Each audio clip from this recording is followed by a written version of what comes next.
ಮಾ ಹಾಂ ಏನು ಮಾಡ್ತಾ ಇದೀಯಮ್ಮ? ಗಿಂಡ್ ಮಾಡೋಣ ಅಂತ ಇದ್ದೀನಮ್ಮ. ಗಿಣ್ಣಾಲು ಹ್ಞೂ ಗಿಣ್ಣು ಮಾಡ್ತೀಯಾ? ಹ್ಞೂ ಯಾರೋ ಎಮ್ಮೆ ಹಾಲು ಗಿಣ್ಣು ಕೊಟ್ಟಿದ್ರು, ಹ್ಞೂ ಅದಕ್ಕೆ ಗಿಂಡ್ ಮಾಡೋಣ ಈಗ ಅಂತ ಹ್ಞೂ ಅಕ್ಕಿ ಹುರ್ಕೊಂತೀನಮ್ಮ. ಹುರ್ಕೊಂಡು ತೋರಿಸ್ತೀನಿ. ಅಕ್ಕಿ ಹುರ್ಕೋಬೇಕು. ಹ್ಞೂ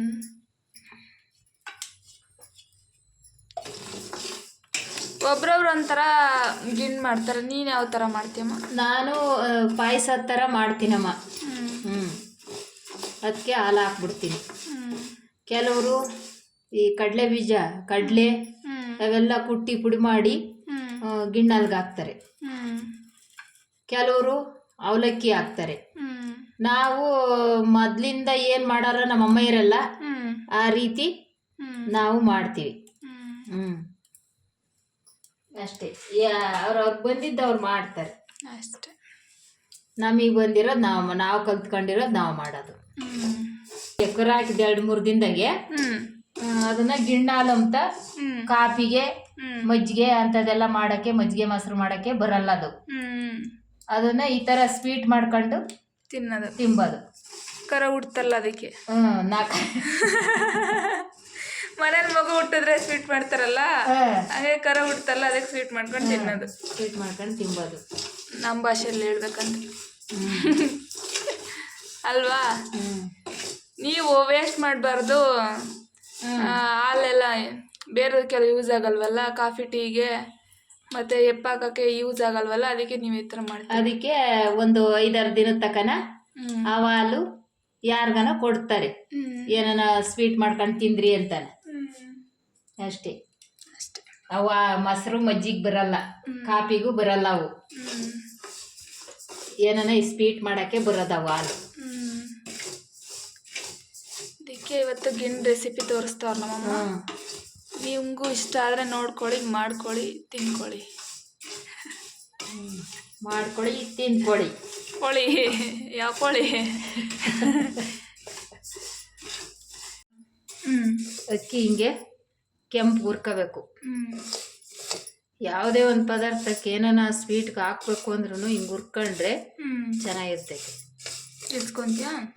ಇಳಿಸ್ತೀನಿ.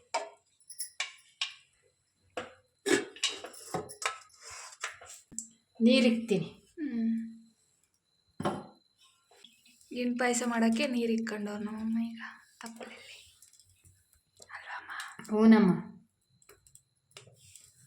ಪಾಯಸ ಮಾಡೋಕೆ ಅಕ್ಕಿ ಅನ್ನ ಆಗಬೇಕಲ್ಲ.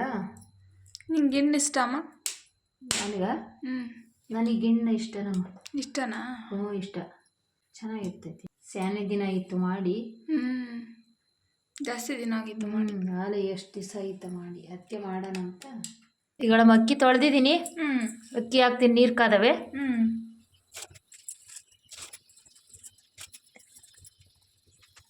ನೀಟಾಗಿ ಅನ್ನ ಆಗಬೇಕು ಇದು. ಬೇಯಲಿ. ಹಾಕಿದ್ದೀನಿ ಅಕ್ಕಿ ತೊಳೆದು. ಅದು ಅನ್ನ ಬೇಯ್ಕಂಡ್ಲಿ. ಅದು ಕಾಯಿ ಅದು ತುರ್ಕೊಂಬನ. ಸರಿ. ನೋಡಮ್ಮ, ಅಕ್ಕಿ ಬೆಂದೈತಿದ್ದು. ಈಗ ಹಾಲು ಹಾಕ್ಕೊಂತೀನಿ. ಹಾಲು ಹಾಕ್ಕೋಬೇಕಾ? ಹಾಲು ಹಾಕಿ. ಈಗ ಹಾಲು ಹಾಕ್ತೀನಿ.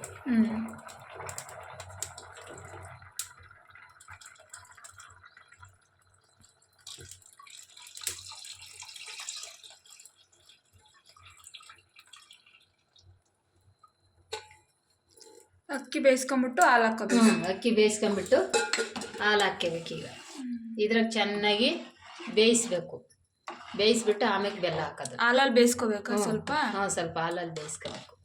ಈಗಳಮ್ಮ, ಹಾಲು ಹಾಕಿದ್ಮೇಲೆ ಹಿಂಗೆ ಕುದಿಸ್ಕೋಬೇಕು. ಕುದ್ದಿದ್ದಾದ್ಮೇಲೆ ಬೆಲ್ಲ ಹಾಕಬೇಕು.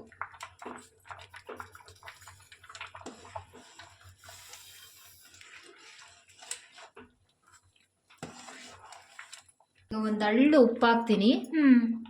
ಅದು ರುಚಿ ಬರಲ್ಲ ಉಪ್ಪು ಹಾಕಿದ್ದು, ಬೆಲ್ದಡ್ಗಿಗೆ ಅಷ್ಟು ಹಾಕಬೇಕು. ಉಪ್ಪು ಹಾಕಿದ ರುಚಿನೇ ಬೇರೆ. ಕಾಯಿನೂ ಹಾಕ್ಬಿಡ್ತೀನಿ.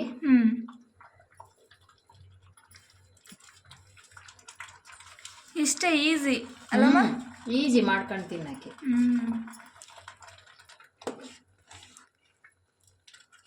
ಇನ್ನು ಇಳಿಸ್ಬಿಡೋದೆ. ಹೇಳಮ್ಮ. ಹ್ಞೂ ಏಲಕ್ಕಿ ಪುಡಿ ಉದುರಿಸ್ತೀನಿ. ಹ್ಞೂ ಆಯಿತಾ? ಆಯ್ತಮ್ಮ, ಇಳಿಸ್ತೀನಿ. ಗಿಣ್ ಪಾಯಸ ಇಳಿಸ್ತೀನಿ. ಇಳಿಸ್ಬಿಟ್ಟು ಹಂಗೆ ಇಕ್ಕಿ ಬೆಳಗ್ಗೆ ಆದರೂ ತಿನ್ಬೋದು. ಬೆಳಗ್ಗೆ ತಿಂದರೆ ಚೆನ್ನಾಗಿರುತ್ತೆ. ಬಿಸಿದ್ಕಿಂತ ಆರಿದ್ ತಿಂದರೆ ಚಂದ. ಅಂದರೆ ಬೆಳಗ್ಗೆ ಮಾಡಿ ನೈಟ್ ತಿನ್ಬೋದು, ನೈಟ್ ಮಾಡಿ ಬೆಳಗ್ಗೆ ಆರಿಸ್ಬಿಟ್ಟು ತಿಂದರೆ ಚೆನ್ನಾಗಿರುತ್ತೆ. ಆಗೋಯ್ತು ನಮ್ಮದು ಗಿಣ್ ಪಾಯಸ. ಏನಿದ್ರು ಹಾಕ್ಕೊಂಡು ಟೇಸ್ಟ್ ನೋಡೋದಷ್ಟೇ ಬಾಕಿ. ನೋಡೋದ್ರಲ್ಲ ಹೇಗೆ ಮಾಡಿದ್ರು ನಮ್ಮಮ್ಮ ಗಿಣ್ ಪಾಯಸನ. ಬೆಳಗ್ಗೆ ತಿನ್ನೋಣಂತ ಹಂಗೆ ಇಟ್ಟಿದ್ವಿ. ಬೆಳಗ್ಗೆ ವಿಡಿಯೋ ಶೂಟ್ ಮಾಡೋಷ್ಟರಲ್ಲಿ ಗಿಣ್ಣೆಲ್ಲ ಖಾಲಿ ಮಾಡಿಬಿಟ್ಟಿದ್ದಾರೆ ನಮ್ಮ ಮನೇಲಿ. ಇನ್ನೂ ಯಾರು ಈ ಸಿಂಪಲ್ ಗಿಣ್ ರೆಸಿಪಿನ ಟ್ರೈ ಮಾಡಿಲ್ಲ ಅಂದರೆ ಒಮ್ಮೆ ಮಾಡಿ ಅಂತ ಹೇಳ್ತಾ, ವಿಡಿಯೋ ಇಷ್ಟ like, share, comment and subscribe to ನಮ್ಮ ಕಡೆ ನೋಟ ನಮ್ಮ ಕಡೆ ಊಟ YouTube channel. Thank you so much.